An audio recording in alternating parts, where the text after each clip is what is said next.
Or ASEAN reaffirming unity in the face of US tariffs, the bloc standing ready to engage with Washington while vowing not to retaliate against the levies, currently on a 90-day pause. Following an online meeting of ASEAN's economic ministers, the bloc released a joint statement emphasizing commitment to frank and constructive dialogue with the United States to address trade-related concerns. The meeting, chaired by Malaysia, addressed the latest tariffs. Several member states were hit with some of the highest rates before that pause took effect. Individual ASEAN members shaping their own responses as well. Thai Prime Minister Paetongtarn Shinawatra says the temporary pause gives her government time to refine its plans before it negotiates again with Washington.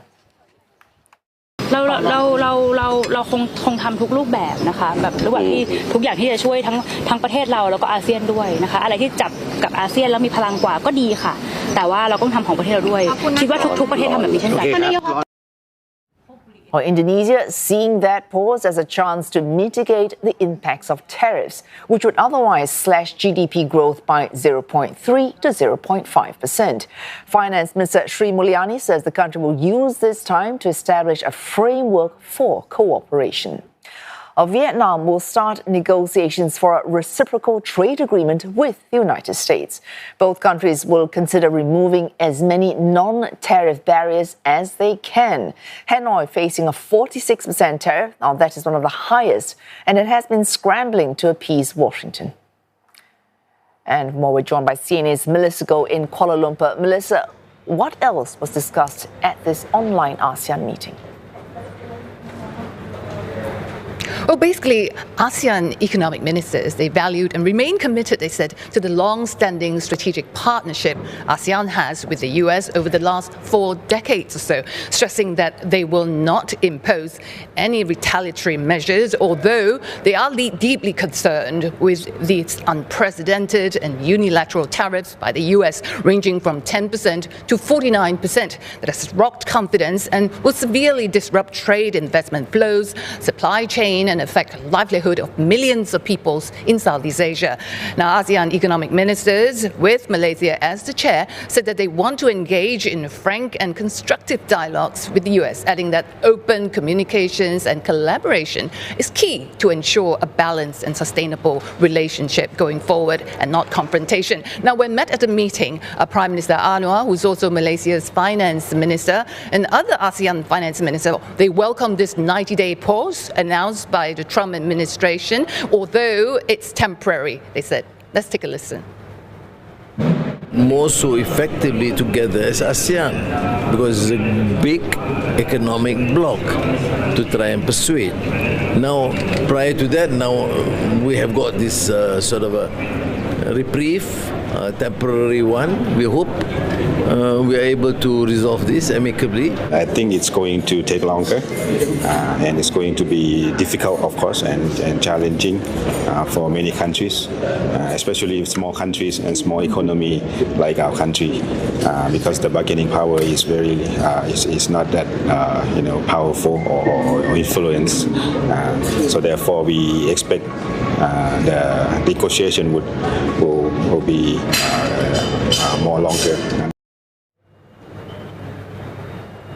Now, 90 days is not enough. Now, ASEAN is currently the world's 5th largest economy with combined population of almost 700 million, is an important market for the US. And although China is the largest trading partner in ASEAN, US is the biggest investor and FDI source. And ASEAN wants to remain open to do business with everyone, with all sides, and US is an important partner.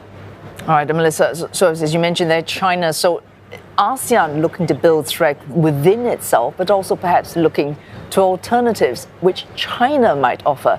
China expressed interest in strengthening already strong ties, as you mentioned there, with ASEAN, speaking with Malaysian officials also online.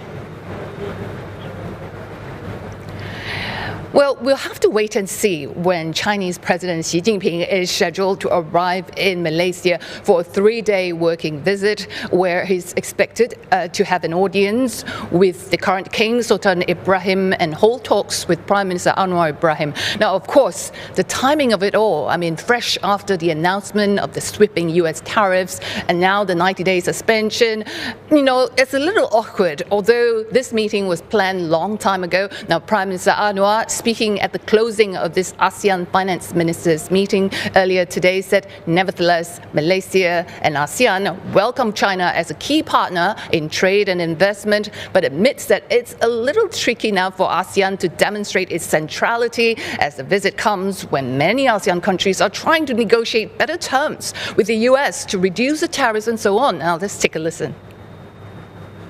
President Xi Jinping will be visiting Malaysia next week. It's a major challenge not only for me in Malaysia, but also for ASEAN to showcase what's the meaning of centrality, why we need to engage with our neighbors.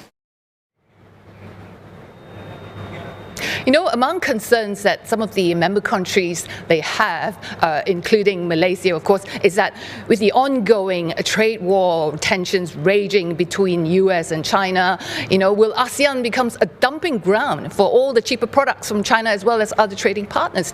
Now, this is what the second finance minister, Amir Hamzah Azizan, has to say. Let's take a listen.